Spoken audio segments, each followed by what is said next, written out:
Hi, everyone. Judge Andrew Napolitano here for Judging Freedom. Today is Wednesday, August 20th, 2025. Professor Gilbert Doctorow will be with us in just a moment on what does the Kremlin think of Trump now? But first, this. Why do so many financial experts call silver the most undervalued asset today? Because silver is essential to the future. From solar tech and electric vehicles to the explosive growth of artificial intelligence, demand is rising fast, and yet silver is still trading at a bargain. With billions pouring into AI, silver prices have only one place to go: up. Robert Kiyosaki, the author of Rich Dad, Poor Dad, says silver may be the most overlooked opportunity on the market and could double or triple by 2026. I believe in hard assets like this bar of silver. You can hold it in your hand or put it in your 401k or IRA. That's why I urge you to call my friends at Lear Capital and get their free report, The AI Revolution, and see why silver prices are set to soar. Call 800-511-4620, 800-511-4620, or go to LearJudgeNap.com. Don't wait. The government can print dollars, but it can't print silver. Professor Doctorow, welcome here, my dear friend. Let's start with Alaska. If President Putin's goal was to appear presidential on the international stage and to educate in private President Trump on the genesis and the causes of the special military operation in Ukraine, it appears he succeeded. Do you agree? Yes and no. I think that President Trump was predisposed to change his position, as he did during that meeting, and it was only partly as a result of the tutorial he was given by Putin. I think everyone, absolutely everyone, including myself, have underestimated Team Trump. I stress the word team as opposed to, we spoke about the collective Biden, there is a collective Trump. And that is to say, he has some very, very clever advisors assisting him. I believe that in this case, just as in the case of the United States security guarantees that we probably will talk about later, Trump's position is already made up.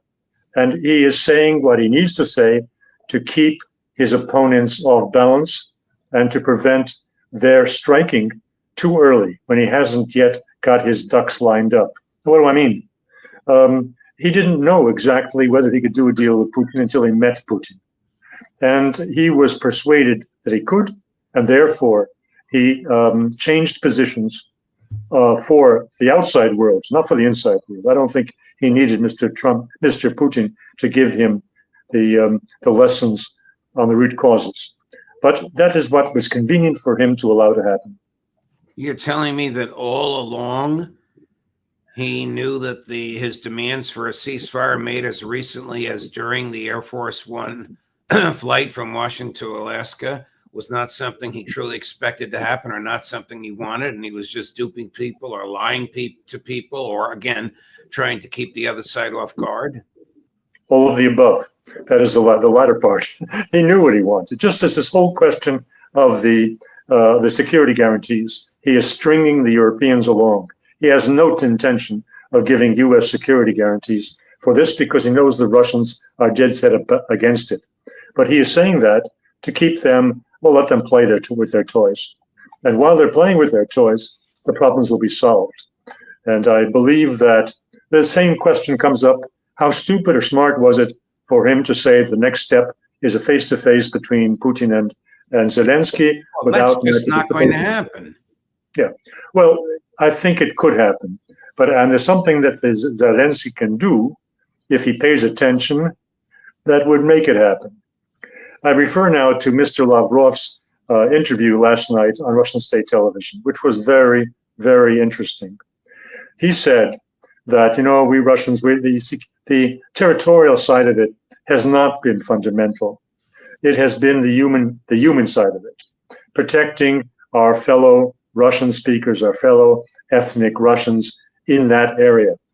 And in that regard, we bitterly oppose, and we discussed this with President Trump.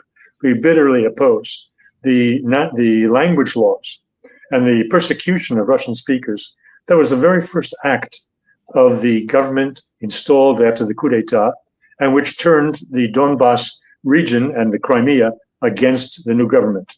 Is to say, the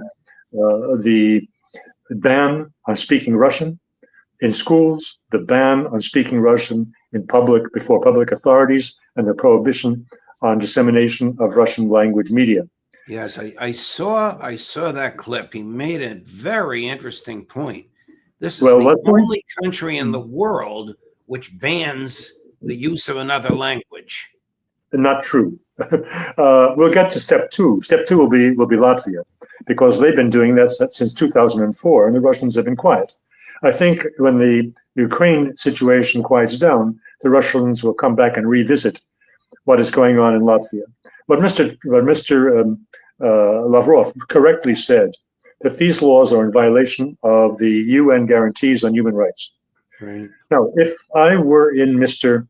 Zelensky's shoes, which I really wouldn't want to be in, I would take note of that.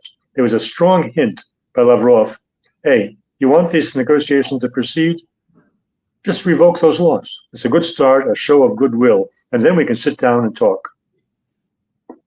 It's hard for me to believe that Putin would be in the same room with Zelensky. Zelensky isn't even the legitimate lawful head of the government.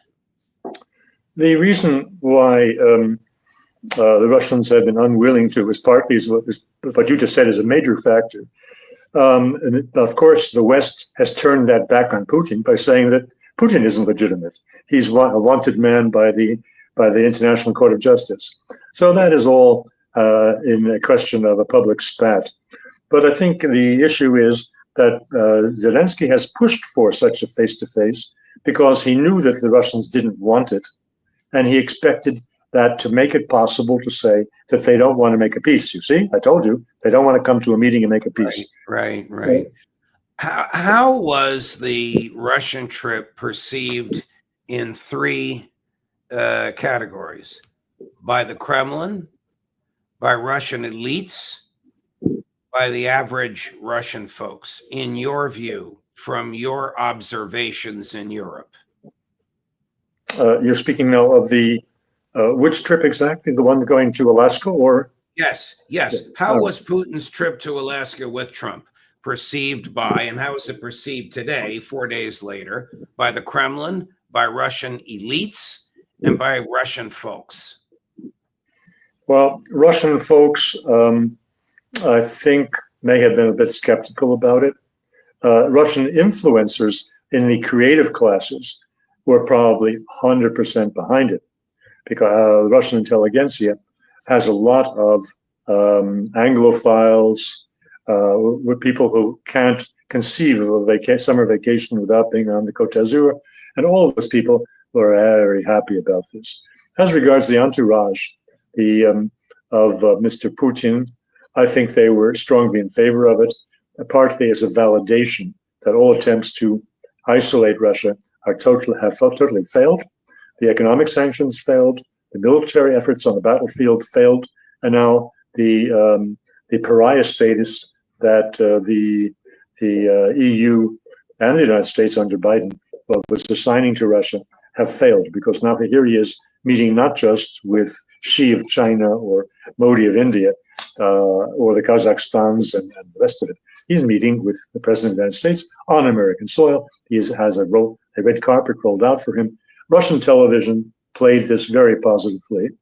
And I believe that their positivism was backed by the conviction they received from Putin and the people around him that Trump is genuine, is trying very hard, and is likely to succeed because his people around him are very clever. What did Trump accomplish from his own perspective? I think, I don't know if he saw this, but he could have or should have. I'm sure that he has people who also are watching Russian television also. What I'm doing is not unique. We have an intelligence intelligence agencies, who have people in the Moscow embassy, who have people in Washington, D.C., who are doing exactly the same thing. They just don't share what they see with the general public. But these people would have found what I found, that the Russians, official Russia, was very favorably disposed towards Trump. They believe, my colleague Ray McGovern has called out repeatedly the issue of trust. And trust is there. In case anyone had doubts, Mr. Lavrov repeated it yesterday. They trust Donald Trump. As I say, the collective Donald Trump. No, nobody has any illusions that he is running the show by himself. Well, it's hard to figure out exactly where Trump is. I mean, but at the end of the day, on Friday, it sounded as though he was pushing the neocons under the bus. General Kellogg wasn't even there. The president says he understands the origins of the special military operation. He understands that NATO can't be involved in the new Ukraine.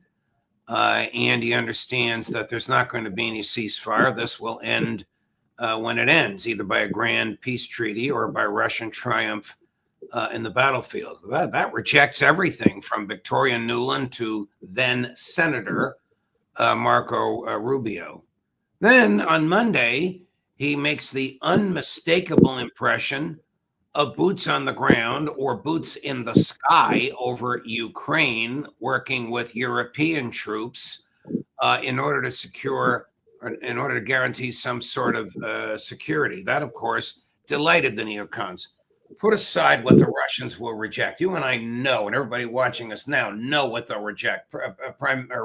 Foreign Minister Lavrov has been very clear. Trump is speaking out of both sides of his mouth.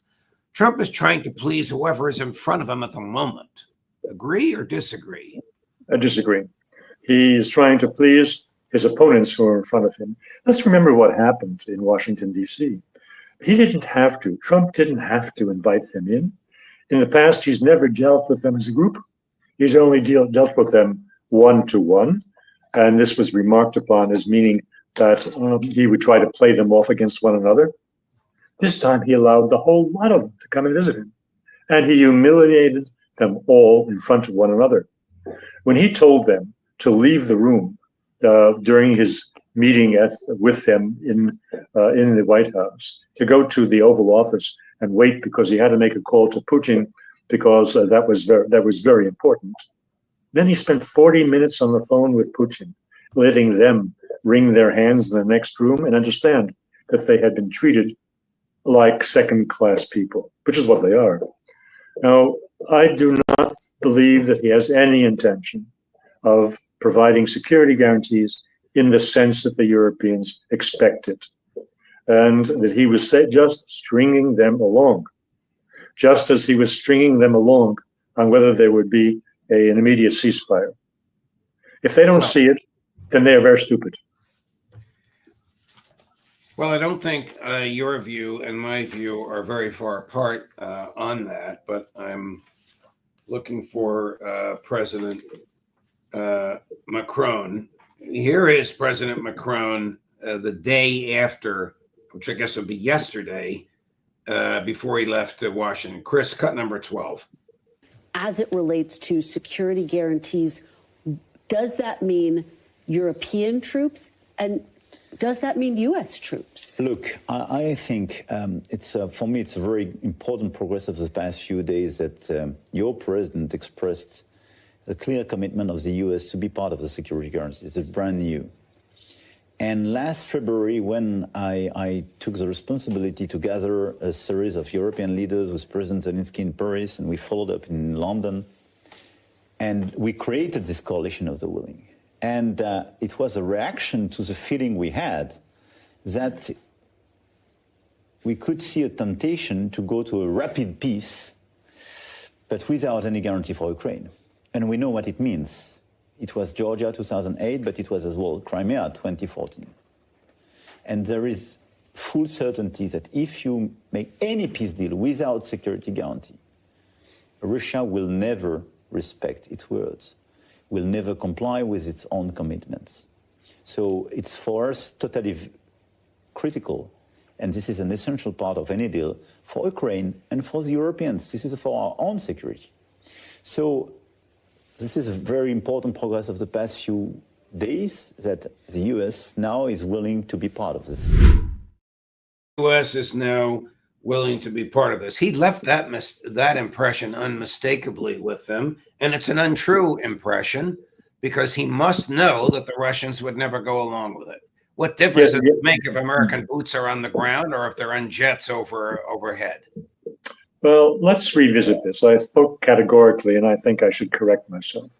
It is possible that Trump will participate in security guarantees, but not in the way that any of the Europeans expect or want. I was interviewed this morning by WION, the largest Indian global broadcaster in English, and they are pretty close to the Indian government. And I was asked, I was told rather, that there's talk that the Chinese are going to be invited in to take part in the peacekeeping mission. Well, there you have it, Judge. It's entirely possible they will.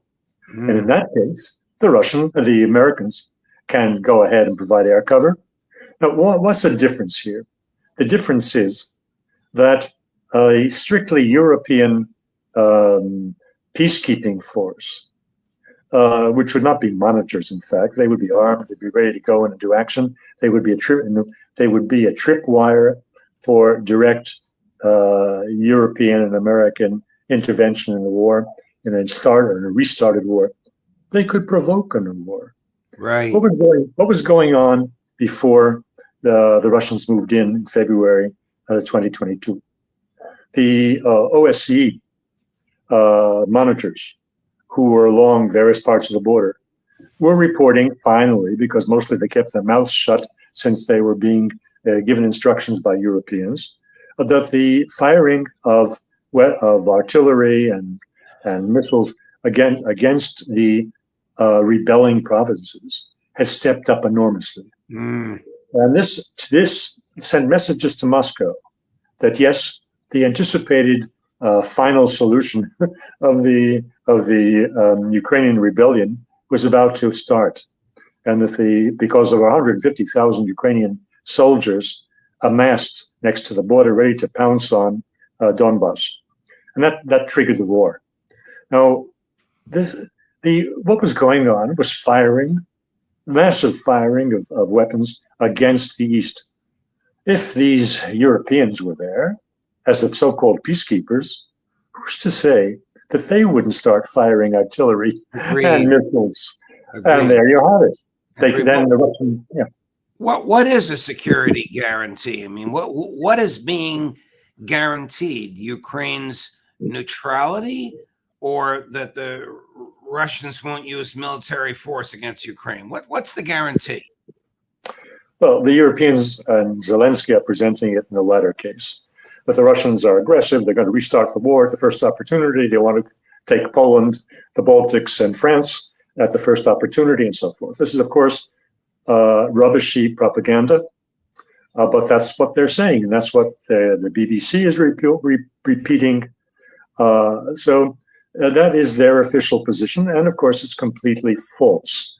The security guarantees that Trump might take part in would otherwise be called monitors, and they will be if it happens at all, there will be global South countries participating. That would be probably acceptable to the Russians, because it's not a first step towards a pseudo-NATO in Ukraine.